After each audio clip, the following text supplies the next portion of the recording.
السلام عليكم ورحمة الله وبركاته. نهاركم جميل وسعيد يا أصحاب السعادة. احنا على أبواب الدخول المدرسي، وحبيت ننبه النقطة، وهذه النقطة ذكرتها في فيديو سابق وراح نزيد نذكرها الفيديو هذا لأنه لازم نهضر. والله أنا قلبي حار، ما نقدرش كي نشوف حاجة لازمني نحكي. الناس، هذه رسالة للأبناء والبنات، أو النساء والرجال اللي عندهم أبناء ويحطوا أبنائهم عند الوالدين. يعني هذا الرجل يخدم والزوجة تاعو تخدم تعمل، وأولادهم يبقوا يخموا وين يحطوهم عند الوالدين.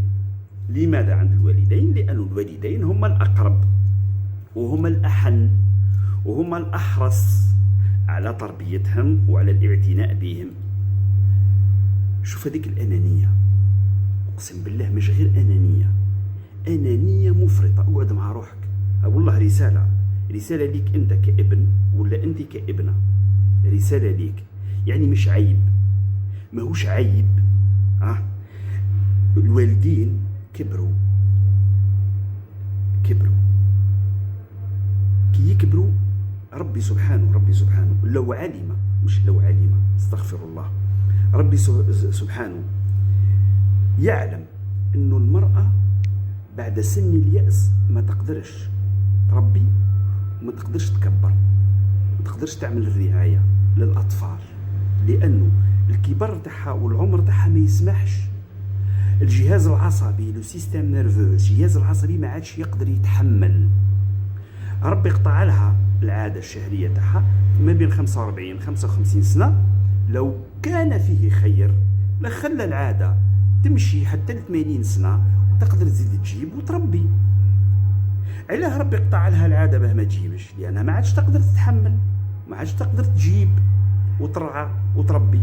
تجي انت ولا انت تجيبي اولاد، ومن الحكمه اللي عندك تروحي الاولاد تحطيهم عند ابوك وامك يعانيوهم، وانت تروحي تتخلي على واجبك تجاه ابنائك، تروحي تخدمي من الصباح حتى للمساء، وتزيدي تعملي دوره في الحوانيت، وترجعي تلقاي امك دخنه خارجه من راسها.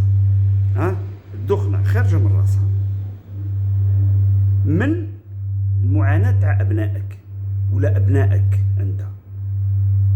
أنت أو أنت ما قدرتيش تحملي أبنائك في البيت. أنت أبنائك تقعدي معاهم ساعتين، ثلاث ساعات في البيت، ما تقدريش تحملي الحس تاعهم والضجيج والصراخ ولا غير ذلك. كيفاه أنت أو أنت يا أناني ويا أنانية تخليهم عند والديك يقعدوا 8 و10 سوايع، وتجي في آخر النهار تجي تهزي أولادك للبيت. أكبر عقوق أنا نشوف فيه. الوالدين مساكين يتحملوها هما،